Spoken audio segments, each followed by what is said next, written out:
கர்த்தர் நல்லவர். வந்திருக்கிறதான உங்கள் யாவரையும் இயேசுவின் நாமத்தில் அன்போடு வாழ்த்துக்கிறேன். கர்த்தருடைய கிருபை உங்களோடு கூட இருந்து உங்கள் ஒவ்வொருவரையும் வழி நடத்தட்டும். தொடர்ந்து ஒருவருக்காக ஒருவர் என்ன பண்ணுங்கள், ஜெபித்து கொள்ளுங்க. உங்கள் தனி ஜெபத்திலையும் ஒருவருக்காக ஒருவரை பாரமாக என்ன பண்ணுங்க, தாங்குங்க.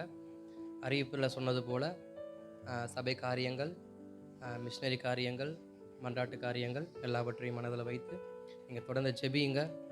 கர்த்தர் நம்மை நடத்துவாராக. அல்லேலூயா. கர்த்தருடைய வார்த்தைக்கு நேராக போகலாமா? ஸ்தோத்திரம். கர்த்தர் நல்லவர். இன்றைக்கு கூட நம்ம மத்தியில் இருக்கிற சகோதரி பிரீத்தி அவர்கள் முன்பாக வந்து கர்த்தருடைய வார்த்தையை பகிர்ந்து கொள்வார்கள். கர்த்தருக்கு ஸ்தோத்திரம். கர்த்தருடைய பரிசுத்த நாமத்துக்கு ஸ்தோத்திரம். வந்திருக்கிற யாவரையும் இயேசு கிறிஸ்துவின் நாமத்தினாலே வாழ்த்துகிறேன், வரவேற்கிறேன். இன்றைக்கும் கூட நாம் செய்திக்கு ஆதாரமாக எஸ்தர் 4ஆம் அதிகாரம் 14வது வசனத்தை ஒருவர் வாசிக்கலாமா? நீ இந்த காலத்திலே மௌனமாயிருந்தால் யூதருக்கு சகாயமும் இரட்சிப்பும் வேறொரு இடத்திலிருந்து எழும்பும். அப்பொழுது நீயும் உன் தகப்பன் குடும்பத்தாரும் அறிவீர்கள். நீ இப்படிப்பட்ட காலத்துக்கு உதவியா இருக்கும்படி உனக்கு ராஜ மேன்மை கிடைத்திருக்கலாமே, யாருக்கு தெரியும் என்று சொல்லச் சொன்னான். ஆமேன். கண்களை மூடி தெய்வ வார்த்தைக்காக ஜெபிக்கலாமா? ஸ்தோத்திரம். எங்களை அதிகமாக நேசிக்கிற எங்கள் ஆண்டவரே இயேசுப்பா, இந்த அருமையான வார்த்தையில் கூட ஆண்டவரே இயேசுப்பா, தேவன் நீர் எங்களோடு கூட பேசும்படியாக நாங்கள் ஜெபிக்கிறோம். தேவன் தாமே ஆண்டவரே இயேசுப்பா எங்களை கூட ஆண்டவரே இயேசுப்பா மூடி மறைத்து உங்களுடைய வார்த்தையை கேட்க நீர் எங்களுக்கு தகுதிப்படுத்தும்படியாக நாங்கள் ஜெபிக்கிறோம். இதை கேட்டு ஒவ்வொருவரும் ஆண்டவரே இயேசுப்பா பயனடைய போகிறதுக்காக கூட நமக்கு நன்றி செலுத்துகிறோம். ஆசீர்வதிங்க, பலப்படுத்துங்க. இயேசுவின் நாமத்தில் ஜெபிக்கிற எங்கள் ஜீவனால நல்ல பிதாவே, ஆமேன். சொல்லப்பட்ட வார்த்தையில் வந்துட்டு, நீ இந்த காலத்திலே மௌனமாக இருந்தால் யூதருக்கு சகாயமும் இரட்சிப்பும் வேறொரு இடத்திலிருந்து எழும்பும் அப்படிங்கிறது தான் இன்றைக்கு வந்துட்டு நம்ம பார்க்க போகிறோம். அதாவது இது வந்து யார்கிட்ட சொல்கிறாங்க அப்படின்னா, மொர்தெகாய் வந்துட்டு எஸ்தர் கிட்ட சொல்கிறாரு. என்னென்னு சொல்கிறாரு அப்படின்னா, நீ வந்துட்டு மௌனமாக இருந்த அப்படின்னா உங்ககிட்ட இருந்து எழும்ப வேண்டியது வேறொருவர் மூலமாக என்ன ஆகும் அப்படின்னா எழும்பும். அதனால நீ என்ன ஆகும் அப்படின்னா, நீயும் சரி உன் தகப்பனோட குடும்பமும் என்ன பண்ணப்படுவீங்க, அழிவீர்கள் அப்படின்னு சொல்கிறாரு. இது எதுக்கு அப்படின்னு பார்த்தீங்கன்னா, இதே கேள்வியை இன்றைக்கு வந்துட்டு இயேசு நம்மிடத்துல கேட்குறாரு. என்னன்னு, இன்றைக்கு நீ மௌனமாக இருந்த அப்படின்னா என்ன ஆகும், நம்மளுடைய குடும்பம், நம்மளுடைய தகப்பன் குடும்பத்தாரும் அழிவீர்கள். அதாவது அழிவீர்கள் அப்படின்னா நம்மளுக்கு வர இன்னமும் படுற நம்மளுடைய உபத்திரவம் ஆகட்டும், கஷ்டமாகட்டும், பாவக்கட்டுகளிலிருந்து இன்னும் விடுதலை பெறாததாகட்டும், இது எல்லாமே எதனால் அப்படின்னா நம்ம இன்னைக்கு மௌனமாக இருக்கிறதுனால தான். என்ன மௌனம்? மற்றவங்க கூட பேசாமல் இருக்கிறதா, இல்லை சண்டை கட்டிட்டு பேசாமல் இருக்கிறதா? அந்த மௌனம் மாத்திரம் கிடையாது. தேசத்தில் எத்தனையோ காரியங்கள் நடக்குது இல்லையா? எத்தனையோ இந்த எலெக்ஷன் நடக்குது, அதுவாகட்டும், இல்லை எத்தனையோ வந்துட்டு ஆக்சிடென்ட்ஸ் ஆகுது, இல்லை எத்தனையோ பாவங்கள் வந்துட்டு அதிகரிச்சுக்கிட்டு போய்கிட்டே இருக்குது. இந்த கடைசி காலகட்டத்தில் வந்துட்டு நீ மௌனமாக இருந்த அப்படின்னா என்ன ஆகும் அப்படின்னா, வேறொருத்தர் இடத்துலேருந்து எனக்கு ரட்சிப்பு வரும், ஆனால் நீயும் உன்னுடைய குடும்பத்தாரும் என்ன பண்ணுவீங்க அப்படின்னா அழிவீங்க அப்படின்னு சொல்லுது. இந்த எஸ்தரோட நம்மளுக்கு எஸ்தரை பற்றி நல்லாவே தெரியும். எஸ்தர் யார் அப்படின்னு பார்த்தீங்கன்னா வாசிக்கலாம். எஸ்தர் 2:15 வாசிக்கலாமா?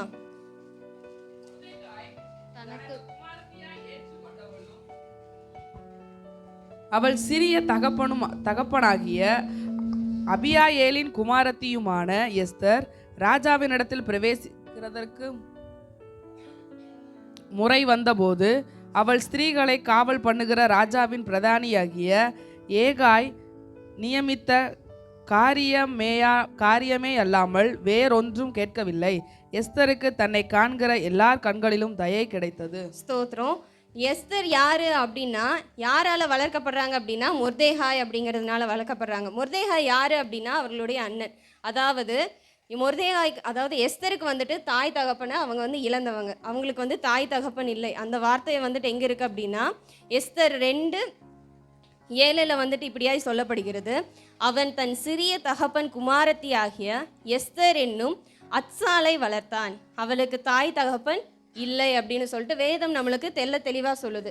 அப்போ இதில் வந்துட்டு என்ன தெரியுது அப்படின்னா, எஸ்தருக்கு வந்துட்டு அப்பா அம்மா இல்லை, ஆனால் அவருடைய அப்பாவோட பேரை மட்டும் நம்ம வாசித்த 2:15 சொல்கிற மாதிரி அபியாயேல் அப்படிங்கிற அப்பாவோட பேரை மட்டும் நம்மளுக்கு குறிப்பிடப்பட்டிருக்கு.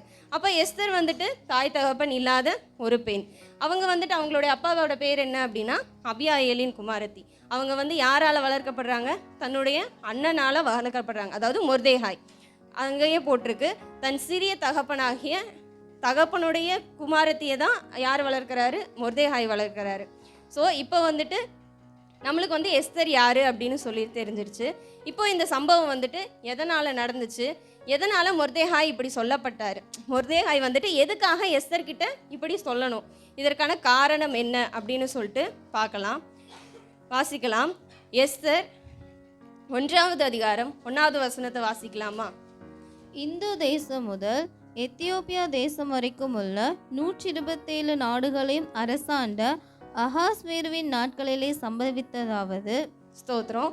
அகாஸ்வேரு அப்படிங்கிற ஒரு ராஜா இருந்தார். அவர் வந்துட்டு என்ன அப்படின்னா இந்து தேசம் அப்படிங்கிறது வந்து இந்தியா நம்மளுடைய தேசத்தையும் வந்து குறிப்பிடுது. அப்போது இந்தியாவிலேருந்து எத்தியோப்பியா தேசம் வரைக்கும் இருக்கிற 127 தேசத்தையும் வந்து அரசாண்ட ஒரு ராஜா. அவர் வந்துட்டு என்ன பண்ணுறாரு அப்படின்னா அவருடைய அரண்மனை, அதாவது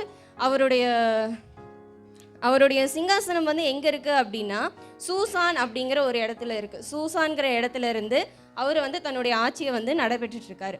அப்போது அவர் வந்து என்ன பண்ணுறாரு அப்படின்னா அவருடைய ஆட்சியின் காலத்தில் 3வது வருஷத்தில் என்ன பண்ணுறாரு அப்படின்னா ஒரு விருந்து வைக்கிறாரு. அங்கே அந்த விருந்தில் வந்துட்டு எல்லாருமே கலந்து கொள்கிறாங்க. பெரிய பெரிய அதிகாரிகள் இல்லை மற்ற பிரபுக்கள் ஆகட்டும் எல்லாருமே வந்துட்டு கலந்து கொள்கிறாங்க. அந்த கலந்து கொள்ளும்போது என்ன ஆகுது அப்படின்னு பார்த்தீங்கன்னா அவருடைய ராஜ மேன்மையான அந்த வஸ்தி அப்படிங்கிற வந்துட்டு அந்த ராஜாத்தி இருக்காங்கல்ல, அவங்கள வந்துட்டு எல்லாருக்கும் காண்பிக்கணும் அப்படிங்கிறதுக்காக என்ன பண்ணுறாரு அப்படின்னா அவங்கள அழைத்து கொண்டு வர சொல்கிறாரு. நீங்கள் வந்து வாங்க, நான் வந்து உங்கள் எல்லாரையுமே வந்துட்டு என்ன பண்ணணும், எல்லாருக்குமே காமிக்கணும் அப்படின்னு இருந்துட்டு சொல்லும்போது அதுக்கு அந்த வஸ்திங்கிறவங்க என்ன பண்ணுறாங்க, என்னால் வர முடியாது அப்படின்னு சொல்கிறாங்க. இது எதுக்கு வந்துட்டு இதாக இருக்குது அப்படின்னா எஸ்தரோட அந்த ராஜ மேன்மை கிடைக்கிறதுக்கு ஒரு அடித்தளமாக தான் என்ன இருக்குது அப்படின்னா அந்த வஸ்தி வரலை அப்படிங்கிற அந்த ஒரு கீழ்ப்படியாமல் இருக்குது. இப்போ அவங்க கீழ்ப்படியில் தன்னோட ராஜா வந்துட்டு சொல்லிட்டாரு, இந்த மாதிரி நீங்கள் வாங்க, நான் வந்துட்டு எல்லாருக்குமே உன்னை காண்பிக்கணும் அப்படின்னு சொல்லும்போது அந்த வஸ்திங்கிற பெண் என்ன பண்ணிட்டாங்க, அதை மறுதளிச்சிட்டாங்க. நான் வரமாட்டேன் அப்படின்னு சொன்னதுனால என்ன ஆயிடுச்சு, அடுத்தது எஸ்தருக்கு அந்த வாய்ப்பு கிடைக்கப்பட்டுச்சு. அப்போ அந்த எஸ்தர் வந்துட்டு என்ன பண்ணுறாங்க அப்படின்னா அதனுடைய வேறு விளைவாக வந்துட்டு என்ன ஆச்சு அப்படின்னா நீங்கள் வந்துட்டு என்னுடைய நாட்டில் இருக்கிற எல்லா ஸ்திரீகள்கிட்டையும் சொல்லுங்கள், இந்த வஸ்தி பண்ண விஷயம் எல்லாருக்குமே தெரிஞ்சிச்சுன்னா என்ன ஆகும், மற்ற எல்லா ஸ்திரீகளும் இந்த மாதிரி தான் பண்ணுவாங்க, தன்னுடைய கணவர்களுக்கு யாருமே என்ன பண்ண மாட்டாங்க, கீழ்ப்படிய மாட்டாங்க அப்படின்னு சொல்லிட்டு யார் சொல்கிறாங்க அப்படின்னா ராஜா கிட்ட இருந்துட்டு சொல்கிறாங்க. அதனால் ராஜாவும் என்ன பண்ணுறாரு, ஒரு கட்டளை பிறப்பிக்கிறாரு. என்னன்னு, இந்த மாதிரி எனக்கு ஒரு ராஜாத்தியை வந்துட்டு நீங்கள் வந்து தேர்ந்தெடுங்க அப்படின்னு சொல்லிட்டு அந்த ஒரு சம்பவம் வந்து நிகழுது. அந்த சம்பவத்தினால என்ன பண்ணுறாங்க அப்படின்னா எல்லாருமே வந்துட்டு நிறையா வஸ்திரம், அதாவது மேன்மை புரிந்தவங்க எல்லாருமே வந்துட்டு கலந்து கொள்கிறாங்க. அதில் ஒரு நபர் தான் யார், நம்மளுடைய எஸ்தர் ராஜாத்தையும் வந்துட்டு என்ன பண்ணுறாங்க, அதில் கலந்துக்கிறாங்க. யார் மூலியமா அப்படின்னு பார்த்தீங்கன்னா மொர்தேகாய் மூலியமாக கலந்துக்கிறாங்க. அப்போ வந்து என்ன ஆகுது அப்படின்னு பார்த்தீங்கன்னா இந்த மொர்தேகாயும் வந்துட்டு அந்த அரண்மனையில் இருக்கிற ஒரு யூத மனுஷன், அவனும் வந்துட்டு ஒரு யூதன். அந்த காலத்தில் அப்போ என்ன ஆகுது அப்படின்னா அப்படி நடக்கும்போது கடைசியில் என்ன ஆகுது, சரி ஓகே எல்லாம் இந்த நம்மளுக்கு அந்த விஷயம் எல்லாமே தெரியும் இல்லையா, இந்த மாதிரி எல்லா பெண்களுமே வந்துட்டு மற்றவங்க எல்லாருமே நிறைய மேன்மையான காரியங்களாகட்டும் உயர்ந்த வஸ்திரங்களாகட்டும் எல்லாத்தையுமே செய்கிறாங்க. ஆனாலும் அவங்களுடைய முகத்தில் வந்துட்டு நல்ல ஒரு பிரகாசம் இல்லை. அதற்கு பதிலாக யாரை வந்துட்டு ஆண்டவர் தேர்ந்தெடுத்திருக்காரு அப்படின்னா யூத வம்சத்தாலாகிய எஸ்தரை வந்து ஆண்டவர் வந்து தேர்ந்தெடுத்திருக்காரு. அந்த யூத வம்சத்தில் எஸ்தரை தேர்ந்தெடுத்ததுனால என்ன ஆகுது, எஸ்தர் வந்துட்டு ஒரு ராஜாத்தியாக வந்துட்டு தேர்ந்தெடுக்கப்படுறாங்க. இந்த இது எல்லாமே வந்துட்டு எஸ்தர் 1லேருந்து 2 அதிகாரம் ஃபுல்லாகவே இந்த ராஜா வந்துட்டு ராஜாத்தியை தேடுறதாகட்டும் எஸ்தர் வந்துட்டு கிடைக்கிறதாகட்டும் இது எல்லாமே வந்துட்டு சொல்லப்படுது. அதுக்கப்புறம் என்ன ஆகுது அப்படின்னா 3வது அதிகாரத்திலேருந்து 7வது அதிகாரம் வரைக்கும் நம்மளுடைய ஆமானோட சதித்திட்டம் ஒன்று வந்துட்டு குறிப்பிடப்பட்டிருக்கு. ஆமான் வந்து யார் அப்படின்னு பார்த்தீங்கன்னா அந்த அகாஸ்வேருவோட அதாவது அந்த நாட்டுக்கே வந்துட்டு ஒரு பிரதம மந்திரியாக வந்துட்டு அவர் இருக்கார். அவர் வந்துட்டு பிரதம மந்திரி அப்படிங்கும் போது அவர்கிட்ட வந்துட்டு எல்லா விதமான அதிகாரங்களும் சரி எல்லாமே வந்துட்டு என்ன ஆகுது அப்படின்னா அவரு கூட வந்துட்டு சேருது. அவர் சொல்லவும் அப்படியே வந்துட்டு எல்லாருமே வந்துட்டு என்ன பண்ணுறாங்க, அவங்களுக்கு வந்துட்டு கீழ்ப்படுகிறாங்க, அவங்களுக்கு மரியாதை செலுத்துகிறாங்க, அவங்கள வணங்குறாங்க, அவங்கள தொழுது கொள்கிறாங்க. எல்லாமே வந்துட்டு என்ன பண்ணுறாங்க அப்படின்னா அந்த ஆமானுக்கிட்ட வந்துட்டு செய்கிறாங்க. அப்போ ஆமானுக்குள்ளார என்ன ஆகுது அப்படின்னா ஒரு பெருமை ஒரு கர்வம் வந்துட்டு உண்டாகுது. என்ன கர்வம்? எல்லாருமே என்னை வணங்கணும், எல்லாருமே என்னை வந்து துதிக்கணும், எல்லாருமே வந்துட்டு நான் தான் மேன்மையானவன் அப்படிங்கிறத வந்து செய்யணும் அப்படிங்கிறது வந்து என்ன ஆகுது, ஆமான் கிட்ட வந்துட்டு ஆமானுக்குடைய எண்ணத்தில் அப்படி வந்து தோன்றுது. அதனால் அப்படி இப்படியெல்லாம் நடந்துட்டு இருக்கும்போது யூத மனுஷனாகி ஒருவன் யாருன்னு சொன்னேன், மொர்தெகாய் இருந்தார்ல, அவர் என்ன பண்ணுறாரு அப்படின்னா, நான் வந்து அவரை வணங்க மாட்டேன், நான் ஏசுப்பாவை மட்டும்தான் வணங்குவேன் அப்படின்னு சொல்லிட்டு மொர்தெகாய் வந்துட்டு இருக்காரு. அது எங்கே குறிப்பிடப்பட்டிருக்கு அப்படின்னா வாசிக்கலாம். எஸ்தர் 3:2 அதிகாரத்தை வாசிக்கலாமா? எஸ்தர் 3வது அதிகாரம் 2வது வசனம். ஆகையால் ராஜாவின் அரண்மனை வாசலில் இருக்கிற ராஜாவின் ஊழியக்காரர் எல்லாரும் ஆமானை வணங்கி நமஸ்கரித்து வந்தார்கள். அவனுக்கு இப்படி செய்ய வேண்டும் என்று ராஜா கட்டளையிட்டிருந்தான். ஆனாலும் மொர்தெகாய் அவனை வணங்கவும் இல்லை, நமஸ்கரிக்கவும் இல்லை. ஸ்தோத்திரம். இப்போ நம்மளுடைய வசனம் வந்துட்டு தெளிவாக சொல்லுது, மொர்தெகாய் என்ன பண்ணுறாரு, அவரை வணங்கவும் இல்லை, அவரை நமஸ்கரிக்கவும் இல்லை. இதனால் என்ன ஆகுது, மொர்தெகாய்க்கு கோபம் உண்டாகுது. கோபம் உண்டாகி அவர் என்ன பண்ணுறாரு அப்படின்னா, இவன் எப்படி இப்படி பண்ணலாம், இவனை தனியாக வந்துட்டு நம்ம வந்துட்டு தூக்கணும், இவனை தனியாக வந்துட்டு நம்ம வந்து கொலை பண்ணிட்டோம் அப்படின்னா நம்ம பெயரில் வந்துட்டு ராஜாவுக்கு வந்து ஒரு சங்கடம் உண்டாகுமே, ஒரு கோபம் உண்டாகுமே, அவர் வந்து கேள்வி கேட்பார்ல, நீ ஏன் இவனை மட்டும் கொன்ன அப்படின்னு சொல்லிட்டு கேள்வி கேட்பார்ல அப்படின்னு சொல்லி ஆமான் வந்துட்டு ஒரு சதி திட்டம் தீட்டுறாரு. இப்போ நிறைய பேர் வந்து நம்மளுக்கு விரோதமாக வந்துட்டு எத்தனையோ சதி திட்டம் தீட்டுவாங்க. நம்ம வந்துட்டு எப்படி சொல்கிறது, நம்மளுடைய வேலையில் நம்மளை வந்துட்டு கரெக்டாக இருந்தோம் அப்படின்னா, என்னதான் ஹையர் ஆஃபீஸர்ஸ் இருந்தாலும், என்னதான் நம்மளுடைய பெரியவங்க நமக்கு மேலதிகாரிகள் வந்துட்டு ஒரு சில காரியங்களை வந்துட்டு செய்ய சொல்லுவாங்க. ஆனால் அதை வந்துட்டு நான் இது தேவனுக்கு பிரியமில்லாதது, நான் இதை செய்ய மாட்டேன் அப்படின்னு சொல்லி இருக்கும்போது, அப்போ அவங்க எல்லாருமே என்ன பண்ணுவாங்க அப்படின்னா, இவனுக்கு விரோதமாக வந்துட்டு, அதாவது நமக்கு விரோதமாக ஏதோ ஒரு சதி திட்டத்தை தீட்டுவாங்க. அதுக்கு எக்ஸாம்பிள் வந்துட்டு தானியேலை சொல்லலாம். தானியேல் வந்துட்டு தன்னுடைய தேவனை துதிக்கிறதுலேயும் தன்னுடைய தேவனை வணங்குறதுலேயும் வந்துட்டு அவர் கரெக்டாக இருந்ததுனால அவருக்கு விரோதமாக நிறைய பேர் எழும்புனாங்க. அப்படி எழும்புனதுனால என்ன ஆயிடுச்சு அப்படின்னா, ஆண்டவர் வந்துட்டு இருந்தாலும் தானியேலை வந்து மகிமைப்படுத்தினார், மேன்மைப்படுத்தினார். அது போல தான் என்ன ஆயிடுச்சு அப்படின்னா, இங்கே வந்து ஆமான் வந்துட்டு சதி திட்டம் திட்டுறாரு. என்னன்னு, இந்த மாதிரி நம்ம வந்துட்டு யூதருடைய அந்த யூத வம்சத்தானாகிய பெண்களாகட்டும், பெரியவர்களாகட்டும், சிறியவர்களாகட்டும் எல்லாத்தையுமே என்ன பண்ணணும், நம்ம வந்து கொன்றணும், எல்லாரையுமே வந்துட்டு அழிச்சிடணும் அப்படின்னு சொல்லிட்டு ஒரு சதி திட்டம் திட்டுறாரு. அது வந்துட்டு எங்கே இருக்குது அப்படின்னு பார்த்தீங்கன்னா, எஸ்தர் 3வது அதிகாரம் 5வது வசனத்தை வாசிக்கலாமா? ஆமோன் மொர்தெகாய் தன்னை வணங்கி நமஸ்கரியாததை கண்டபோது மூர்க்கம் நிறைந்தவனானான். அவனுக்கு வந்து மூர்க்கம் வந்ததுனால என்ன ஆயிடுச்சு அப்படின்னா 13வது வசனத்தை வாசிக்கலாமா?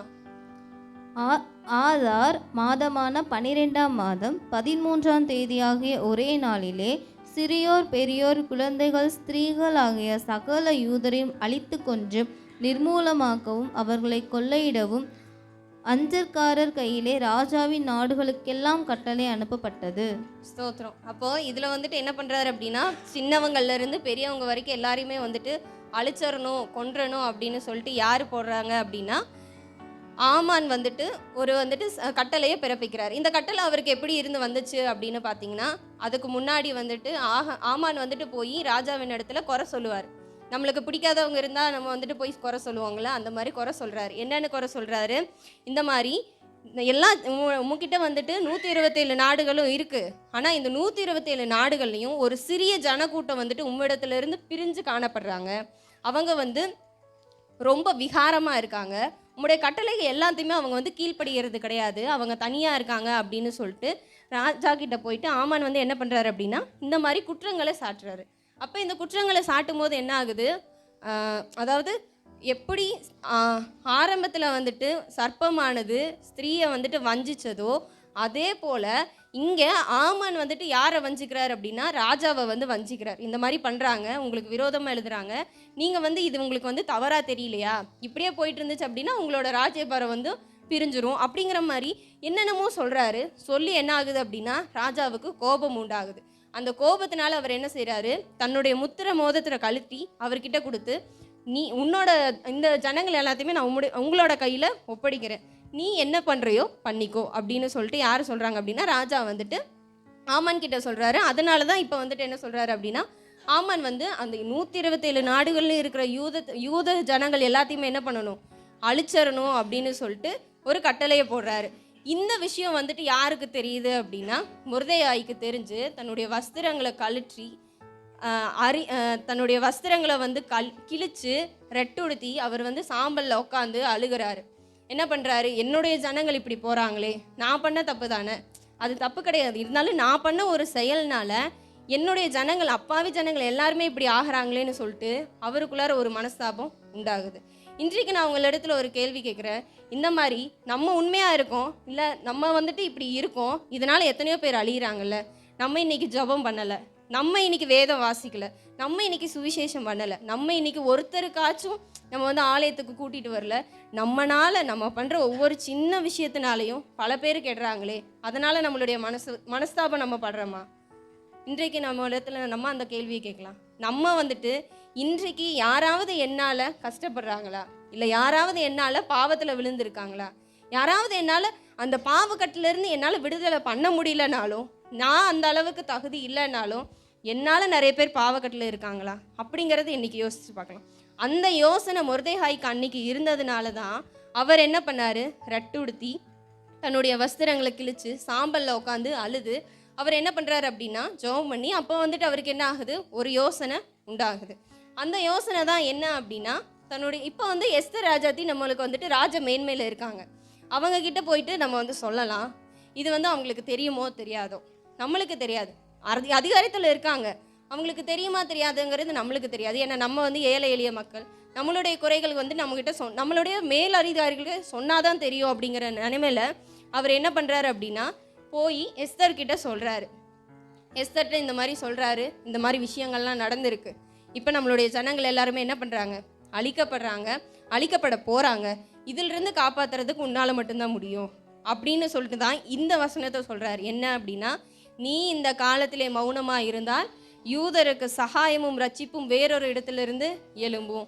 நீ வந்து பெரிய ராஜ மேன்மையில் இருக்க, உன்னால் முடிஞ்சா நீ வந்து இப்போ மௌனமாக இருந்த அப்படின்னா உன்னால் கொண்டு எதுவுமே ஆகாது, ஆனால் மற்றவங்கனால அந்த ரட்சிப்பு வந்து உண்டாகும். ஏன் அப்படின்னா அவர்கள் தேவனுடைய ஜனங்கள், அவங்க தேவனுடைய பிள்ளைகள், எதற்கொண்டாகிலும் தேவன் வந்து அவங்கள காப்பாற்றுக்குவார். அது அவங்கள வந்துட்டு ரட்சிக்கிறது யாருனாலையும் தேவனால் முடியும். ஆனால் அது உன்னால் இருக்கும்போது, உன்னுடைய சித்தம் அப்படிங்கும்போது தேவன் உன் மேலே வச்ச சித்தத்தை நீ நிறைவேற்ற ரெடியாக இருக்கியா, இல்லை எனக்கு அது வேண்டான்னு சொல்லிட்டு இன்றைக்கு நீ மௌனமாக இருக்கியா? இன்றைக்கு செய்தியோட தலைப்பே நீ மௌனமாக இருந்தால். நம்ம இன்றைக்கு எப்படி இருக்கோம், மௌனமாக இருக்கமா, இல்லை நம்ம எழுந்து ஆண்டவருடைய ஒரு சின்ன சித்தத்தையாச்சும் செய்கிறதுக்கு தயாராக இருக்கமா? இதுதான் நம்மளுடைய சித்தம். இது வரைக்கும் வந்துட்டு இந்த வார்த்தை எதனால் வந்துச்சு அப்படின்னு சொல்லிட்டு நம்ம பார்த்தோம். இதுக்கு பின்னாடியும் வந்துட்டு என்ன அப்படின்னா இப்படி வந்து சொல்கிறாரு. அதுக்கு வந்து எஸ்தர் வந்து என்ன பண்ணுறாங்க அப்படின்னா உபவாசம் போட்டு ஜெபம் பண்ணுறாங்க. என்ன பண்ணுறாங்க, உபவாசம் போட்டு ஜெபம் பண்ணுறாங்க. அந்த வார்த்தையை வாசிக்கலாம். 4:16. நீர் போய் சூசானில் இருக்கிற யூதரையெல்லாம் கூடி வரச் செய்து 3 நாள் அல்லும் பகலும் புசியாமலும் குடியாமலும் இருந்து எனக்காக உபவாசம் பண்ணுங்கள், நானும் என் தாதிமாரும் உபவாசம் பண்ணுவோம், இவ்விதமாக சட்டத்தை மீறி ராஜாவிடத்தில் பிரவேசிப்பேன், நான் செத்தாலும் சாகிறேன் என்று சொல்ல சொன்னான். ஸ்தோத்திரம். இப்போ வந்துட்டு என்ன ஆகுது அப்படின்னா மொர்தெகாய் வந்துட்டு 3 விஷயம் வந்துட்டு சொல்லி அனுப்புகிறாரு. 3வது விஷயம் என்ன ஆகுது அப்படின்னா எஸ்தரோட இருதயம் வந்துட்டு என்ன படுது, குத்தப்படுது. நான் வந்துட்டு இப்படி இருக்கேனே, எனக்கு ராஜ மேன்மை இருக்குது, நான் இதை தட்டி கழிக்கக்கூடாது, எனக்கு இந்த மேன்மை வேணும் அப்படிங்கிற ஒரே ஒரு எண்ணத்தினால நான் இப்படி இருக்கிறது தவறு, என்னால் முடியும். ஏன்னா எல்லாருமே வந்துட்டு ராஜாவின் இடத்துல ஈஸியாக போய் சேர முடியாது. அவருடைய வந்துட்டு செங்கோல் வந்துட்டு நம்ம மேலே நீட்டினா மட்டும்தான் நம்மளுக்கு வந்துட்டு என்ன ஆகும், கிருபை கிடைக்கும். அப்போது அப்படி இருக்கிற சமயத்தில் நான் எப்படி போகிறது அப்படிங்கிற ஒரு கேள்விக்குறி இருக்குது. ஏன்னா அங்கே வந்துட்டு ஆபத்து இருக்குது, அவர்களுடைய உயிருக்கே வந்துட்டு சேதம் ஏற்படலாம். அவருடைய உயிருக்கு வந்துட்டு யாருமே உத்தரவாதம் கிடையாது. மொர்தெகாயும் உத்தரவாதம் சொல்ல முடியாது. நீ போ நான் பார்த்துக்கிறேன் அப்படின்னு யாருனாலையுமே வந்துட்டு எஸ்தருக்கு வந்து சொல்ல முடியாது. அந்த ஒரு நிலைமையில் என்ன பண்ணுறாங்க அப்படின்னா, நீங்களும் போங்க, 3 நாள் குடியாமலும் புசியாமலும் இருந்து உபவாசம் போடுங்க, எனக்காக ஜெபிச்சுக்கொள்ளுங்க, நான் ராஜாவின் இடத்துல போய் பேசுகிறேன், அப்படியும் ஆண்டவருடைய சித்தம் அப்படி இல்லை நான் சாகிறேன் அப்படின்னாலும் பரவாயில்ல, நான் செத்துட்டு போகிறேன், ஆண்டவருடைய காரியத்துக்காக நான் என்ன பண்ணுறேன், செத்தாலும் அது எனக்கு மேன்மைதான், சாவு எனக்கு ஆதாயம் அப்படின்னு சொல்லப்பட்ட வசனத்தின்படி நான் செத்தாலும் சாகிறேன், அது என்னுடைய ஆண்டவருடைய கண்களுக்கு மகிமையாக இருக்கட்டும் அப்படின்னு சொல்லி அவங்க வந்து என்ன பண்ணுறாரு அப்படின்னா காரியங்களை வந்துட்டு மேற்கொள்ளி நடத்த ஆரம்பிக்கிறாங்க. அப்போ என்ன ஆகுது அப்படிங்கும்போது உபவாசம் போட்டு இவங்களும் சரி இந்த யூத ஜனங்களும் வந்துட்டு மொர்தெகாயும் அவங்களும் வந்துட்டு 3 நாள் உபவாசம் போட்டு ஜெபம் பண்ணுறாங்க. எஸ்தர் ராஜாத்தி என்ன பண்ணுறாங்க அப்படின்னா 3 நாள் புசியாமலும் குடியாமலும் வந்துட்டு ஜெபம் பண்ணுறாங்க. அப்போ இதிலிருந்து நம்மளுக்கு என்ன தெரியுது, நம்ம வந்துட்டு எவ்வளவு ஆபத்தான சூழ்நிலையில் இருந்தாலும் தேவனிடத்துல வந்துட்டு நம்மளுக்கு பதில் கண்டிப்பாக கிடைக்கும். அது நம்ம வந்துட்டு ஒரு பெரிய காரியமாகட்டும் சின்ன காரியமாகட்டும் விசுவாசத்தோடு ஜெபிச்சோம் அப்படின்னா நம்மளுக்கு நிச்சயமாகவே ஜெயம் உண்டு அப்படிங்கிறது இந்த வார்த்தை வந்துட்டு நம்மளுக்கு இன்றைக்கு வருந்தது. ஸோ நம்ம வந்துட்டு என்ன பண்ணணும் அப்படின்னா உபவாசம் போட்டு ஜெபிக்கணும் அப்படிங்கிறத வந்துட்டு இந்த வார்த்தை வந்துட்டு உணர்த்துது. அடுத்ததாக பார்த்தீங்க அப்படின்னா அதுக்கப்புறம் வந்துட்டு ஆமன் வந்து சதி திட்டம் போட்டிருக்கான். அந்த திட்டத்தில் எல்லாத்துலேயுமே என்ன பண்ணுறாரு, ஏசப்பா வந்துட்டு அப்படியே திருப்பி உள்டாவாக மாற்றி போட்டு கடைசியில் என்ன பண்ணுறாரு, ஆமானை வந்து சாகடிச்சு மொர்தெகாயை அந்த பதவிக்கு நேராக உயர்த்துறாரு. இதுதான் வந்துட்டு இது முடியுது. இப்போது இதிலிருந்து நம்மளுடைய ஆவிக்குரிய வார்த்தை என்ன அப்படின்னு பார்த்தீங்கன்னா, இப்போது இதிலிருந்து நம்ம வந்துட்டு ஒரு 5 பேரை வந்துட்டு இந்த 10 அதிகாரம் வந்து கூறப்படுது. இந்த 10 அதிகாரத்தில் ஒரு 5 பேர் இருக்காங்க. யார் யார் அப்படின்னா ஆமான், மொர்தெகாய், அகாஸ்வேரு, எஸ்தர், வஸ்தி. இந்த 5 பேர் இருக்காங்க. இந்த 5 பேருமே வந்துட்டு எப்பயுமே வந்துட்டு சொல்லுவாங்க, பழைய ஏற்பாடு வந்துட்டு ஒரு நிழலாட்டம் தான், புதிய ஏற்பாட்டோட நிழலாட்டம் பழைய ஏற்பாடு அப்படின்னு சொல்லுவாங்க. அப்போ இந்த 5 பேரை வந்துட்டு குறித்து வச்சுக்கோங்க. ஃபஸ்ட்டு ஆகாஸ்வேரு அப்படிங்கிறது வந்து எதை குறிக்குது அப்படின்னா பரலோக ராஜ்யம். ஆகாஸ்வேருங்கிறது வந்து பரலோக ராஜ்யத்தை குறிக்குது. 2வது வஸ்தி, தன்னுடைய மேன்மையை இழந்து போன வஸ்தி. அது வந்து எதை குறிக்குது அப்படின்னா இஸ்ரவேல் ஜனங்களை குறிக்குது. இஸ்ரவேல் ஜனங்கள் யூத ஜனங்களை குறிக்குது. ஏன் அப்படின்னா அவங்க கிட்ட இருந்து தான் அவருடைய பிள்ளைகளாக இருந்தவங்களை தான் கடைசியில் தேவன் வந்து புறஜாதியான நம்மையும் வந்துட்டு அந்த மேன்மையை நமக்கு கொடுத்தாங்க. அடுத்தது 3வது மொர்தெகாய். மொர்தெகாய் வந்து யாருன்னு பார்த்தீங்கன்னா ஏசு கிறிஸ்து. மொர்தெகாய் ஏசு கிறிஸ்து. அடுத்து எஸ்தர் அப்படிங்கிறது வந்து நம்ம தான், சபை விசுவாசிகளாகிய நாமே அந்த எஸ்தராக இருக்கிறோம். அடுத்தது ஆமான் வந்துட்டு யாருக்கு ஒப்பாக இருக்கிறார் அப்படின்னா பிசாசானவனுக்கு ஒப்பாக இருக்கிறார். இது எல்லாமே வந்துட்டு புதிய ஏற்பாட்டுக்கும் பழைய ஏற்பாட்டுக்கும் உள்ள தொடர்பு படுத்தி சொல்லியிருக்கோம். இப்போ ஆகாஸ்வேரு எப்படி பரலோக ராஜ்யமாக இருக்காரு அப்படின்னு பார்த்தீங்கன்னா, நம்ம எல்லாருமே வந்துட்டு எதுக்கு நம்ம எல்லாருக்குமே வந்துட்டு எதுக்காக நம்ம உயிர் வாழ்கிறோம், நம்மளுடைய கடைசி கோல் என்னவா இருக்கும், நம்மளுடைய கடைசி பரலோக ராஜ்யத்துக்கு போகணும், நித்திய ஜீவனை பெற்றுக்கொள்ளணும், நித்திய கிரீடத்தை வந்துட்டு நம்ம வந்து பெற்றுக்கொள்ளணும். இதுதான் நம்ம எல்லாருடைய ஒரு எய்மாக இருக்குது. நம்ம எல்லாருக்குமே ஒரு எய்மாக இருக்குது. அப்போது அந்த கோலை வந்துட்டு அடையணும் அப்படின்னா நம்ம என்ன பண்ணணும் அப்படின்னா அந்த எய்ம் வந்துட்டு என்ன அப்படின்னா நம்ம வந்துட்டு ஏசு கிறிஸ்துவோடைய பரலோக ராஜ்யத்தில் ஏசு கிறிஸ்து வீற்றிருக்கிறதான பரலோக ராஜ்யத்துக்கு நம்ம போகணும் அப்படிங்கிறது தான் நம்மளுடைய எய்ம். இது வந்து எப்படி ஆகாஸ்வேருக்கு வந்துட்டு ஒப்பாக இருக்குன்னு பார்த்தீங்கன்னா, ஆகாஸ்வேரு வந்துட்டு 127 நாடுகளையும் வந்து அரசாண்ட ஒரு ராஜா.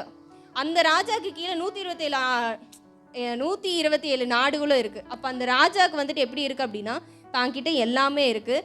அவர்கிட்ட போகிறதுக்கு தான் வந்து எல்லாருமே என்ன பண்ணுவாங்க, பிரயாசப்படுவாங்க. இப்போ நம்ம எல்லாருமே இருக்கோம், நம்ம எல்லாருமே என்னென்னமோ வேலை செய்கிறோம், நம்ம கூலி வேலை செய்கிறோம், இல்லை ஒரு அதிகாரிக்கு கீழே வேலை செய்கிறோம், இல்லை வேறு எந்த வேலை வேணால் செய்கிறோம். ஆனால் நம்ம எல்லாருக்குமே வந்துட்டு நம்மளுடைய வேலை ஸ்தலங்களில் என்ன ஒரு லட்சியமாக இருக்கும் அப்படின்னு பார்த்திங்கன்னா, நம்ம வந்து ஒரு ஹெட் ஆஃபீஸராக இருக்கணும், நம்ம ஒரு மேலதிகாரியாக இருக்கணும்.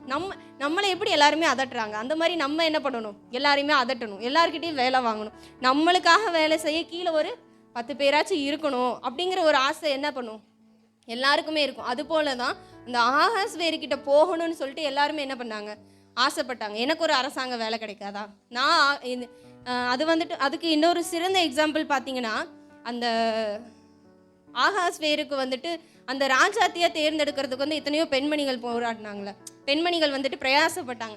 அது வந்து இதுக்கு ஒரு நல்ல எக்ஸாம்பிளாக இருக்கும். எப்படின்னு பார்த்தீங்கன்னா, நான் எப்படியாச்சும் ராஜாத்தியாக ஆனால் போதும், எனக்கு எல்லாமே கிடச்சிரும், ரொம்ப சந்தோஷமாக இருப்பேன், எனக்கு எல்லாமே கிடைக்கும். எதனால், நான் வந்து ராஜாவோட மனவாட்டியாக இருந்தால் எனக்கு எல்லாமே கிடைக்கும். அப்போது நம்ம பரலோக ராஜ்யத்துக்கு போனால் நமக்கு வந்து என்ன இருக்கும், சந்தோஷம், சமாதானம். இந்த சின்ன வாழ்க்கையை நம்ம எதுக்காக வந்து பிரயாசப்படுறோம், எதுக்காக நம்ம வாழ்கிறோம், எதுக்காக இத்தனை பாடுகள், எதுக்காக ஆண்டவருக்காக வாழ்கிறோம், எல்லாமே எதுக்காக அப்படின்னா பரலோக ராஜ்யத்துக்கு. எப்படி அந்த குமாரத்திகளும் சரி, அந்த பெண்மணிகளும் சரி, அந்த ராஜாவுக்காக அந்த ராஜாத்தியாக மாறணும், நான் தான் மனவாட்டியாக இருக்கணும்னு சொல்லிட்டு ஒவ்வொருவரும் வந்துட்டு பிரயாசப்பட்டாங்களோ, அதே மாதிரி தான் அந்த பரலோக ராஜ்யத்துக்கு போகிறதுக்கு நம்ம ஒவ்வொருவரும் என்ன பண்ணுறோம் அப்படின்னா பிரயாசப்படுறோம். அடுத்து வஸ்தி, அதாவது அந்த வஸ்தி வந்து கீழ்ப்படியாமல் போனாங்கல்ல, அந்த பெண்மணி அவங்க வந்து எதுக்கு ஒப்பா இருக்கிறாங்க அப்படின்னா இஸ்ரவேல் ஜனங்கள். இது வந்து எப்படி இஸ்ரவேல் ஜனங்கள் அப்படின்னா தன்னுடைய மேன்மையை இழந்தவங்க. அதாவது ஆண்டவருடைய ஜனமா, தேவ ஜனமா எண்ணப்பட்ட இஸ்ரவேல் ஜனங்கள் தான் என்ன பண்ணிட்டாங்க அப்படின்னா தங்களுடைய மேன்மையை அவங்க இழந்து போனாங்க. பாவம் செய்கிறதாகட்டும், விக்கிரக ஆராதனையாகட்டும், எத்தனையோ விஷயங்கள் இருக்குது. குறை சொல்கிறது, முறுமுறுக்கிறது, அந்த மாதிரி நிறைய விஷயங்கள் இருக்குது. அந்த விஷயங்கள் எல்லாத்தையுமே பண்ணி அவங்க என்ன பண்ணாங்க, தன்னுடைய மேன்மையை வந்து அவங்க கெடுத்து போட்டாங்க. அதனால் என்ன பண்ணார், ஆண்டவராக இயேசு கிறிஸ்து வந்தார். புறஜாதியான நம்மளையும் என்ன பண்ணார், அவர் தெரிந்தெடுத்து அவர் நம்மளுக்காகவும் ரத்தம் சிந்தி நம்மளையும் என்ன பண்ணார், ஒரு ரட்சிப்பை கொடுத்து நம்மளையும் மீட்டு கொண்டார். ஸோ இதிலிருந்து என்ன பண்ணுது அப்படின்னா தன்னுடைய மேன்மையிலிருந்து இழந்தவங்க யாரு அப்படின்னு பார்த்தீங்கன்னா வஸ்தியை போல இஸ்ரவேல் ஜனங்கள். அடுத்தது மொர்தெகாய் வந்துட்டு என்ன பண்ணுறாரு அப்படின்னா தன்னுடைய ஜனங்களுக்காக அவர் வந்துட்டு ரொம்ப பிரயாசப்படுறாரு. எத்தனையோ விஷயங்கள் அவர் இந்த குறிப்பிடப்பட்டதுலேயே வந்துட்டு மொர்தெகாய் வந்துட்டு முழுக்க தன்னுடைய ஜனங்களுக்காக ஒவ்வொரு காரியங்களை செய்கிறத மட்டும்தான் இதில் குறிப்பிட்டிருக்கு. தனக்காக எதுவும் அவர் செஞ்சுக்கிறதா இதில் வந்துட்டு வேதத்தில் குறிப்பிடவே இல்லை. தன்னுடைய சித்தப்பா பொண்ணு அந்த எஸ்தரை வந்துட்டு வளர்க்கறதாகட்டும், அதிலிருந்து கூட எஸ்தரை வளர்த்தது கூட தனக்காக அவர் எதுவும் வளர்த்துக்கல. தன்னுடைய அந்த பெண்மணி வந்துட்டு அந்த சின்ன பிள்ளை வந்துட்டு தனியாக இருக்குமே, நீ அது என்ன பண்ண போகுது அப்படிங்கிற ஒரு நல்ல ஒரு எண்ணத்தினால தான் என்ன பண்ணுறாரு, மொர்தெகாய் முற்றிலுமாய் வந்துட்டு காணப்பட்டார். இயேசு கிறிஸ்துவுக்கு இப்படி ஒரு வார்த்தை இருக்குது, அவர் நன்மை செய்கிறவராகவே சுற்றி திரிந்தார் அப்படின்னு சொல்லிட்டு ஒரு வார்த்தை அழகாக சொல்லப்பட்டிருக்கும். அந்த வார்த்தை வந்துட்டு அதே மாதிரி மொர்தெகாயும் அப்படி தான்.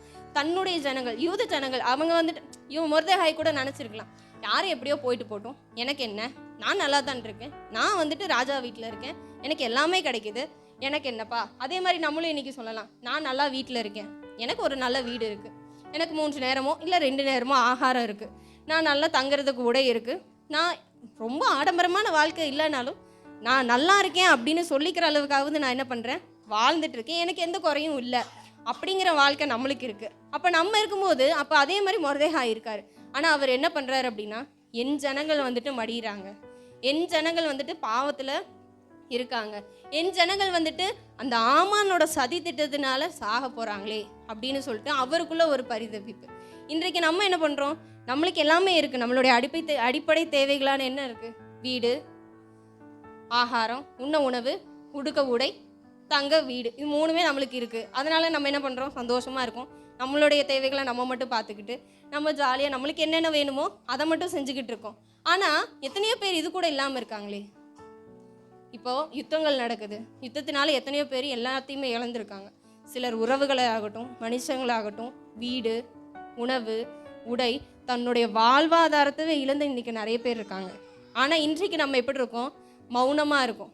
எனக்கு தேவையானது என்கிட்ட இருக்குது, எனக்கு என்ன கவலை, நான் என்னப்பா கவலை பண்ணணும், எனக்கு அப்படி என்ன இருக்குது அப்படின்னு சொல்லிட்டு நம்ம இன்றைக்கி என்ன பண்ணுறோம், மௌனமாக இருக்கும். அப்படி இன்றைக்கு மௌனமாக இல்லாமல் அன்றைக்கு எழுந்து பிரகாசித்த ஒரு மனுஷன்தான் யார் அப்படின்னா மொர்தெகாய் எழும்பதுனால தான் அந்த யூத வம்சத்தாரே என்ன பண்ணுறது, காக்கப்பட்டுச்சு.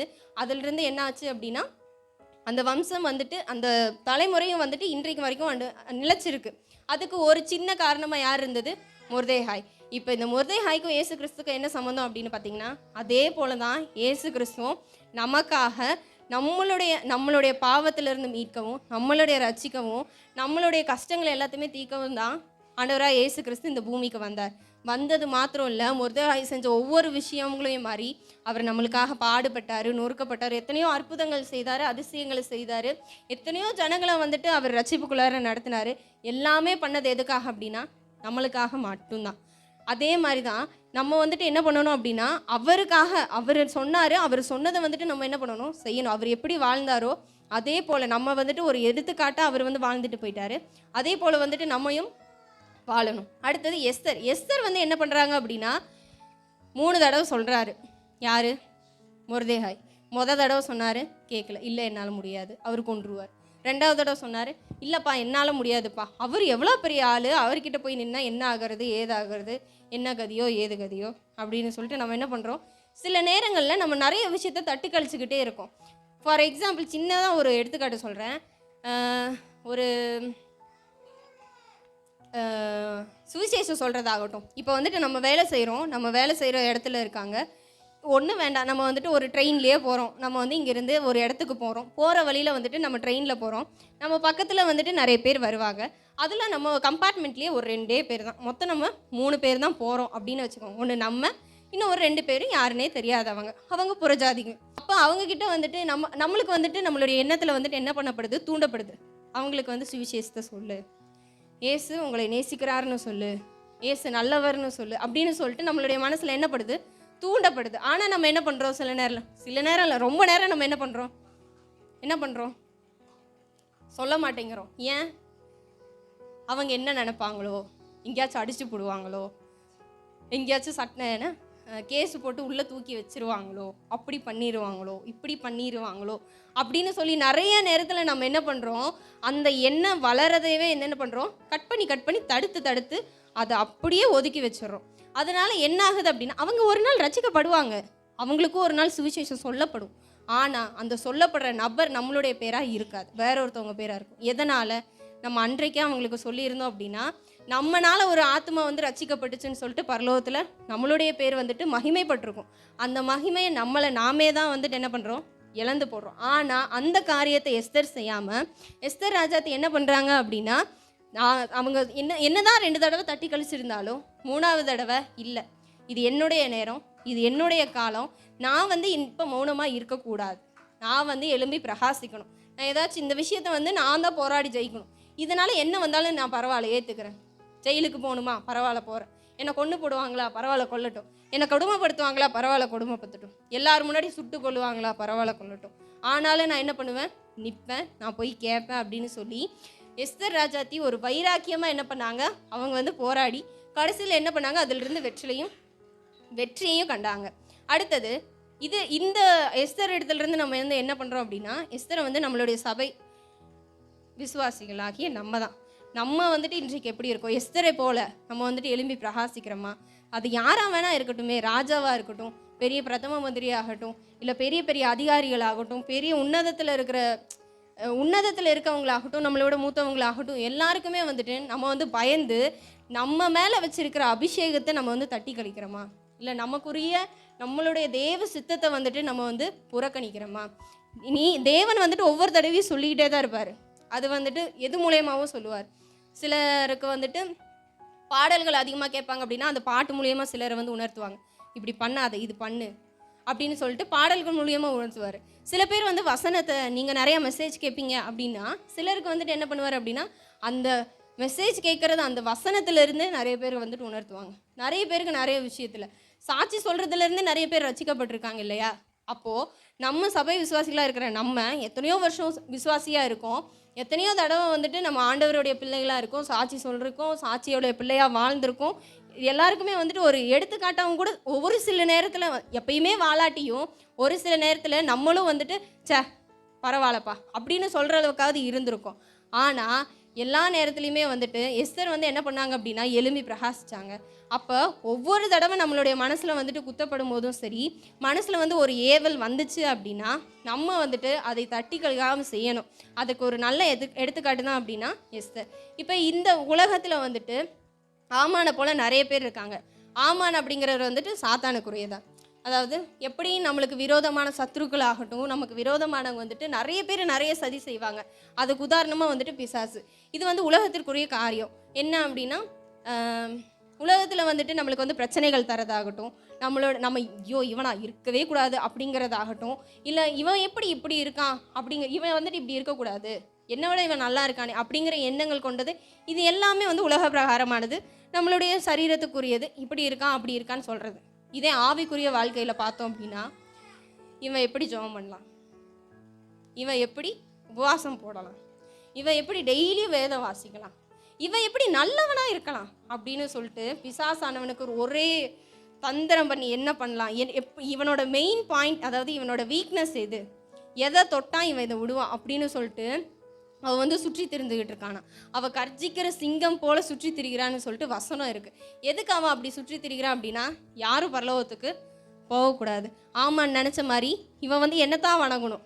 எப்படி சாத்தானுக்கு வந்து பெருமை உண்டானதுனால கீழே தள்ளப்பட்டானோ, அதுபோல் யாருமே வந்துட்டு ஆண்டவருக்கு நேராக போகக்கூடாது, எனக்கு நேராக தான் வரணும், எல்லாருமே என் கூட சேர்ந்து பாதாளத்தில் வந்துட்டு பாதாளத்தில் தான் இருக்கணும் அப்படின்னு சொல்லிட்டு அந்த ஒரு கெட்ட எண்ணத்தினால நிறைய சதி வேலைகளை செய்கிறான். ஆனால் தேவனுடைய வல்லமை, தேவனுடைய வார்த்தையை பிடிச்சிக்கிட்டு அவரோடு கூட எழும்பி பிரகாசித்தோம் அப்படின்னா, எப்படி மொர்தெகாய் அந்த பொசிஷனுக்கு வந்து நல்ல ஒரு வாழ்க்கையை வந்துட்டு யூத ஜனங்களுக்கு வந்து யூத ஜனங்களுக்கு வந்து ஏற்படுத்தினாரோ, அதே மாதிரி வந்துட்டு என்ன பண்ணுவோம் அப்படின்னா, நம்மளும் வந்துட்டு சாத்தானை ஜெயித்து ஆண்டவருடைய வாழ்க்கையில் நம்மளும் போய் நம்மளும் கடைசியில் ஜெயம் எடுக்கிறவர்களாக மாறுவோம்.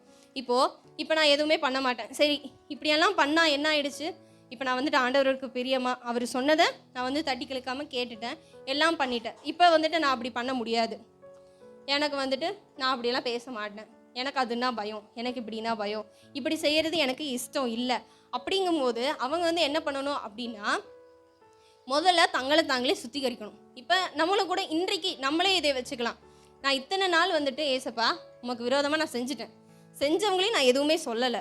நான் வந்து என்ன பண்ணிட்டேன் அப்படின்னா, நீங்கள் எனக்கு வந்துட்டு நிறைய சான்ஸ் கொடுத்தீங்க, நீங்கள் வந்து எனக்கு வந்துட்டு நிறைய ஏவுதல் பண்ணீங்க.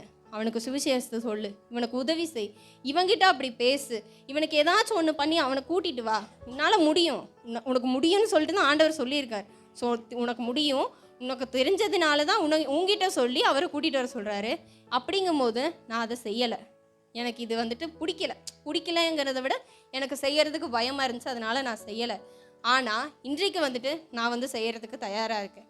இனிமேல் வந்துட்டு நான் வந்து அந்த ஆமானை போல இருக்க மாட்டேன், அந்த வஸ்தியை போல என்னுடைய மேன்மையை நான் தட்டி கழிக்க மாட்டேன். நான் எஸ்தரை போல மாறுறேன் அப்படின்னா அதுக்கு நம்ம என்ன பண்ணணும் அப்படின்னா, முதலாவது சுத்திகரிக்கணும். வாசிக்கலாம், எஸ்தர் 2வது அதிகாரம் 8வது வசனம். ராஜாவின் கட்டளையும் தீர்மானமும் பிரசித்தமாகி அநேகம் பெண்கள் கூட்டப்பட்டு சூசான் அரண்மனையிலுள்ள ஏகாயின் வசத்தில் ஒப்புவிக்கப்படுகிற போது எஸ்தரும் ராஜாவின் அரண்மனைக்கு அழைத்து கொண்டு போகப்பட்டு ஸ்திரீகளை காவல் பண்ணுகிற ஏகாவின் வசத்தில் ஒப்புவிக்கப்பட்டாள். ஸ்தோத்திரம். யாருக்கு வந்துட்டு இப்போ வந்துட்டு என்ன அப்படின்னா, எஸ்தர் வந்துட்டு என்ன பண்ணுறாரு அப்படின்னா, மொர்தெகாயோட வார்த்தையை கேட்டு, இல்லை என்னால் போக முடியாது, நான் இந்த வாழ்க்கை எனக்கு நல்லா தான் இருக்குன்னு சொல்லிட்டு அவங்க விடலை, தன்னை வந்துட்டு சுத்திகரித்து கொண்டாங்க. அதாவது மொர்தெகாய் சொல்லிட்டாரு, நான் வந்து அந்த ராஜாவுக்கு ராஜாத்தியாக வந்து நான் போகணும், எனக்கு அந்த மேன்மை கிடைக்கணும்னு சொல்லிட்டு என்ன பண்ணிட்டாங்க அப்படின்னா, தன்னைத்தானே வந்துட்டு சுத்திகரித்து கொண்டாங்க. நான் அந்த அளவுக்கு போகணும், அதுக்கு நான் என்ன பண்ணணும், நான் வந்துட்டு எப்படி இருக்கணும். ஒரு ராஜமேன்மை அப்படின்னா எல்லாருமே வந்துட்டு அந்த ராஜமேன்மை எல்லாருக்குமே கிடைக்காது, ராஜாத்தியை எல்லாருமே மாற முடியாது.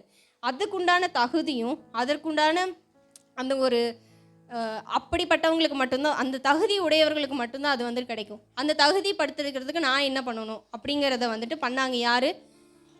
எஸ்தர் வந்துட்டு பண்ணாங்க. அவங்க வந்துட்டு என்னென்ன பண்ணாங்க அப்படின்னா, அந்த பெண் அவன் பார்வைக்கு நன்றாய் இருந்ததினால் அவளுக்கு அவன் கண்களில் தயை கிடைத்தது. ஆகையால் அவளுடைய சுத்திகரிப்புக்கு வேண்டியவைகளையும் அவளுக்கு தேவையான மற்றவைகளையும் அவளுக்கு கொடுக்கவும் ராஜ அரண்மனையில் இருக்கிற 7 தாதிமார்களை அவளுக்கு நியமிக்கவும் ஜாக்கிரதைப்பட்டு கன்னி மாடத்தில் சிறந்த ஒரு இடத்திலே அவளையும் அவள் தாதிமார்களையும் வைத்தான். சிறந்த இடத்துல வந்து வைக்கப்படுறாங்க. இதுக்கு அவங்க தன்னைத்தானே வந்துட்டு எப்படி தன்னை தகுதிப்படுத்திக்கிறாங்க, எப்படி தங்களை அலங்காரம் பண்ணிக்கிறாங்க, ராஜாவுக்குரிய அலங்காரத்தை நான் அடையணும் அப்படின்னா அவங்க எப்படி பண்ணிக்கிறாங்க அப்படின்னா, அதே 2:12 வாசிக்கலாமா? ஒவ்வொரு பெண்ணும் 6 மாதம் வெள்ளை போல தைலத்தினாலும் 6 மாதம் சுகந்த வர்க்கங்களினாலும் ஸ்திரீகளுக்குரிய மற்ற சுத்திகரிப்பினாலும் ஜோடிக்கப்படுகிற நாட்கள் நிறைவேறி இவ்விதமாய் ஸ்திரீகளின் முறைப்படியே 12 மாதமாக செய்யப்பட்டு தீர்ந்த பின்பு ராஜாவாகிய அகாஸ்வேருவினிடத்தில் பிரவேசிக்க அவளவளுடைய முறை வருகிற போது. ஸ்தோத்திரம். அப்போ தங்களுடைய முறை வர வரைக்கும் அவங்க என்ன பண்ணாங்க அப்படின்னா, 6 மாதம் அளவுக்கும் வெள்ளை போல தைலத்தை தங்களுடைய உடம்பு முழுவதும் பூசி தங்களை வந்து அலங்கரித்து, அதாவது தங்களே வந்துட்டு ஒரு ஆயத்தமாக்கி கொண்டாங்க. அதாவது எப்படி அப்படின்னா, வெள்ளை போலம் அப்படிங்கிறத வந்து ஒரு நறுமண தைலம். புதிய ஏற்பாட்டு காலத்தில் கூட நம்ம பார்க்கலாம், ஆண்டவருடைய கால்களை வந்துட்டு ஒரு ஸ்திரீ வந்து என்ன பண்ணுவாங்க, வெள்ளை போலத்தை பூசி தன்னுடைய கண்ணீரால் அதை கழுவி தன்னுடைய வஸ்திரத்தினால துடைப்பாங்க. அது எதுக்கு அடையாளமாக இருக்குது அப்படின்னா, தேவனுக்குரிய மேன்மையை வந்துட்டு அவருக்கு தரவும், நான் அந்த மேன்மை அடையிறதுக்கு என்ன வந்துட்டு என்ன பண்ணுறேன், ஆயத்தப்படுத்தி என்னை தாழ்த்தி நான் வந்து ஆயத்தப்படுறேன் அப்படிங்கிறதுக்கு ஒரு அடையாளமாக தான் வந்துட்டு அவங்க அப்படி செய்கிறாங்க. அதனால தான் நம்மளுடைய வேதத்திலே அது வந்து குறிப்பிடப்பட்டிருக்கு. அதுவும் இல்லாமல் என்ன ஆகுது அப்படின்னா, அந்த வெள்ளை போலத்தினால அவங்கள வந்துட்டு அலங்கரித்து தங்களை வந்து என்ன பண்ணுறாங்க அப்படின்னா, தங்களை தகுதிப்படுத்துறதுனால அவங்க வந்து என்ன பண்ணுறாங்க அப்படின்னா சுத்திகரிப்புப்படுறாங்க. அதாவது நான் வந்து இப்படி இருக்கணும் அப்படின்னா அதற்குரிய என்கிட்ட வந்துட்டு அதற்குரிய தகுதிகள் வந்துட்டு இருக்கணும். இப்போ ராஜ மேன்மை அப்படின்னா ஒரு ராஜாத்தியாக போகிறாங்க. அவங்களுக்கு வந்துட்டு நார்மலாக ஒரு ஒரு பிச்சைக்கார பொண்ணு கொண்டு போய் கொடுக்க முடியுமா? ராஜாவுக்கு போய் பிச்சைக்காரியை போயிட்டு ராஜாத்தியை ஏற்படுத்திக்க முடியுமா? முடியாது. அதேமாரி ஒரு நார்மலாக வீட்டில் ரோட்டில் போகிறவங்கள கொண்டு போய் ஏற்படுத்திக்க முடியுமா? முடியாது.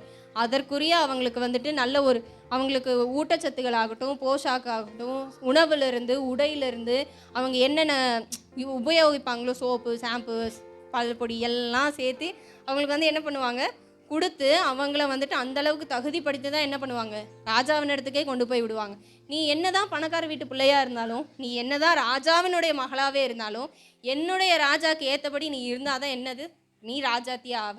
அதே போல தான் நம்ம வந்துட்டு நம்மளை நம்மே சுத்திகரிக்கணும். எதனால் சுத்திகரிக்கணும் அப்படின்னா அபிஷேகத்தினால நம்மளை வந்து சுத்திகரிக்கணும். ஒவ்வொரு தடவை நம்ம அபிஷேகம் இது வரைக்கும் பெறலைன்னா நம்ம பெற்றுக்கொண்டு நம்மளே வந்துட்டு சுத்திகரிக்கணும். நம்ம அபிஷேகம் பெற்றுக்கொண்டோம் அப்படின்னா அந்த அபிஷேகத்தை வந்து நம்ம விட்டு விடாதபடிக்கு, நம்ம வந்துட்டு தட்டி கழிக்காதபடிக்கு அதை வந்து நாளுக்கு நாள் என்ன பண்ணணும் அப்படின்னா புதிதாக்கப்படணும். அந்த அபிஷேகத்தில் வந்துட்டு நம்ம என்ன பண்ணணும் அப்படின்னா அக்கினி நெருப்பை வந்துட்டு ஏற்றிக்கொண்டே இருக்கணும். இதனால் வந்துட்டு நம்மளுடைய ஆவிக்குரிய வாழ்க்கை என்ன பண்ணப்படும்? சுத்திகரிக்கப்படும். அதனால் நம்ம வந்துட்டு என்ன பண்ணுவோம் அப்படின்னா நம்மளுக்கு நியமித்திருக்கிறதான அந்த பரலோக ராஜ்யத்துக்கு நம்ம போய் சேருவோம்.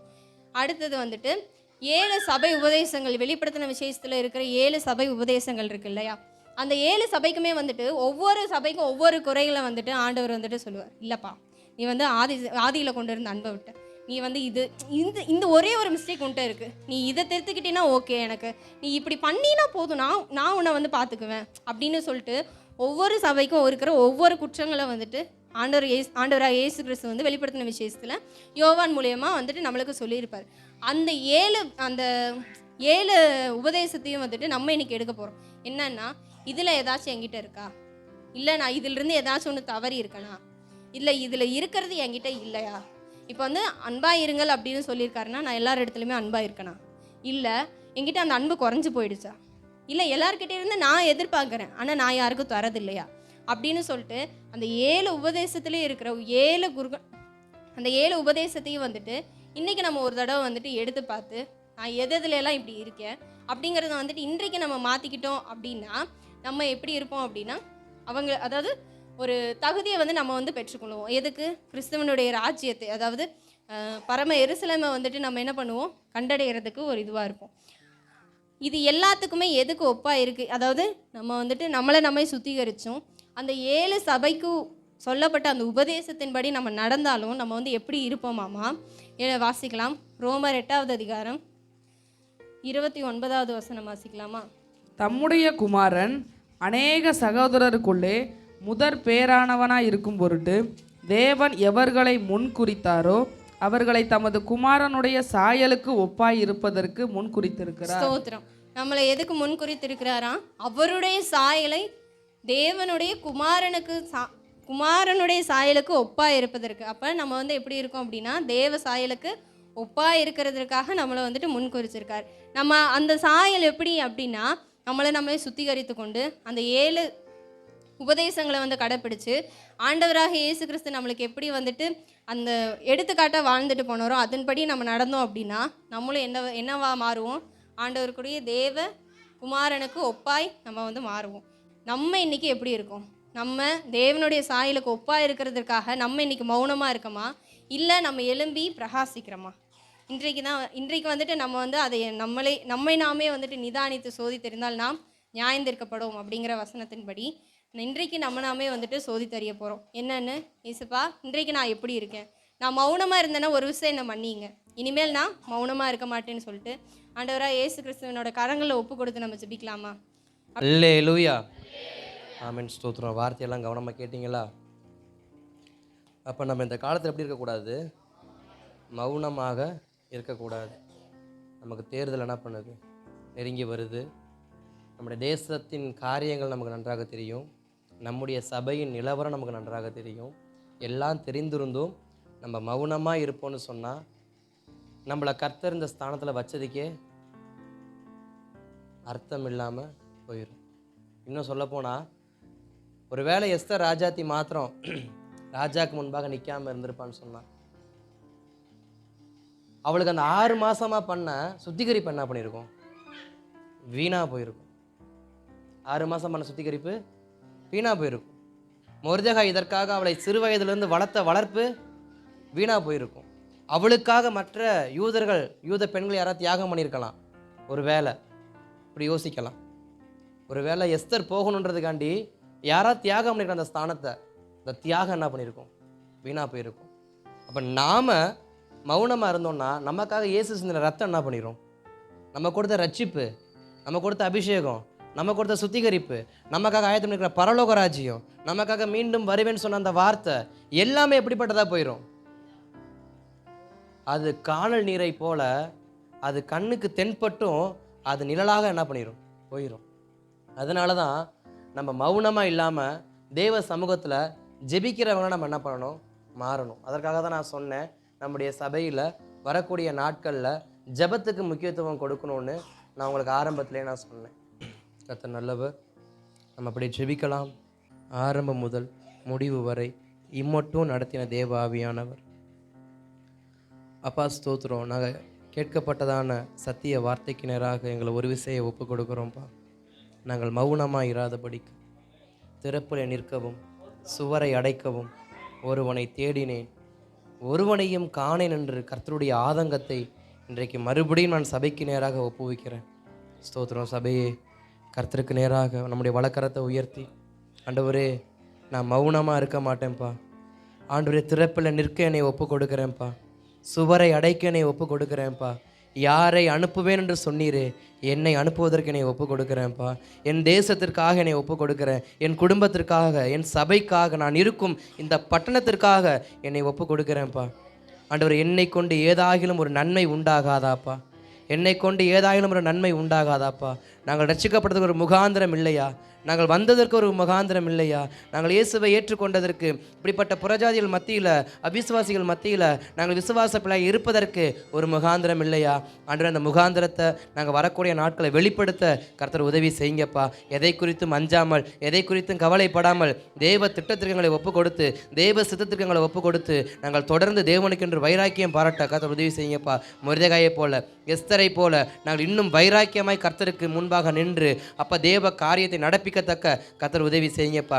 இங்கு இருக்கிற சுற்றி இருக்கிற ஜனங்களுக்காக, அழிந்து கொண்டிருக்கிற ஜனங்களுக்காக நாங்கள் வைராக்கியம் பாராட்ட கர்த்தர் உதவி செய்யுங்கப்பா. அழிந்து கொண்டிருக்கிற ஜனங்களுக்கு நாங்கள் வைராக்கியமாக இருக்க கர்த்தர் உதவி செய்யுங்கப்பா. மோசே மரித்தவர்களுக்கும் உயிரோடு இருக்கிறவர்களுக்கும் மத்தியில் நின்று ஸ்தோத்திர ஆசரிப்பு ஊழியத்தை நிறைவேற்றினது போல நாங்களும் ரட்சிக்கப்பட்டவர்களுக்கும் ரட்சிக்கப்படாதவர்களுக்கும் இடையே நின்று ரட்சிக்கப்படாத ஜனங்களை தேவனுக்கு நடத்த ஆண்டு ஊழியம் செய்ய எங்களுக்கு உதவி செய்யுங்கப்பா. எங்களுக்கு உதவி செய்யுங்கப்பா. தொடர்ந்து அது கரத்தில் எங்களை ஒப்புவிக்கிறோம். ஆவியானவர் எடுத்து பயன்படுத்துங்கப்பா. வந்திருக்கிற யாவருக்காக ஸ்தோத்திரம். ஒவ்வொருவரையும் கர்த்தர் ஆசீர்வதிங்க, கிருபை சூழ்ந்து கொள்ளட்டும். வார்த்தையை பகிர்ந்து கொண்ட சகோதரியும் அது கருத்தில் ஒப்பு கொடுக்குறேன்ப்பா. இன்னும் தேவனுக்கு குறித்த காரியத்தில் ஆண்டவரே சுத்திரம் வளர கர்த்தர் உதவி செய்வீராக. அந்த தேவனை குறித்து பிரசங்கிக்கிற விஷயத்தில், தேவனை குறித்து சாட்சி கொடுக்குற விஷயத்தில், தேவனுக்காக வைராக்கியம் பாராட்டுகிற விஷயத்தில், குடும்பத்திலும் சபையிலும் உறவின் மத்தியிலையும் அதை காத்து கொள்ள கர்த்தர் உதவி செய்யுங்க. அது கரத்தில் ஒப்பு கொடுக்குறேன். கர்த்தர் நடத்துங்க, பலப்படுத்துங்க, ஆசீர்வதிங்க. இயேசுவின் நாமத்தில் பிதாவே. என் ஆத்துமாவே என் முழுவலுமே பரிசுத்த நாமத்தை ஸ்தோத்திரி. என் ஆத்துமாவே கர்த்தரை ஸ்தோத்திரி. கர்த்தர் செய்த சகல உபகாரங்களையும் மறவாதே. ஒன்றான மேதேவனான இயேசு கிறிஸ்துவின் கிருபையும் பிதாவின் அன்பும் பரிசுத்த ஆவியானவருடைய அந்யோன்ய ஐக்கியம், சமாதானம், சந்தோஷமும் நம்மேலும் நம் குடும்பத்தார் மேலும் இயேசு கிறிஸ்துவின் 2ஆம் வருகை பரியந்தம் தங்கிதா பறிப்பதாக. அல்லேலூயா. மௌனமாக இராமல் தேவ சமூகத்தில் தரித்திருப்போம். கர்த்தர் நமக்கு உதவி செய்வாரா. அல்லேலூயா. ஸ்தோத்திரம், ஸ்தோத்திரம்.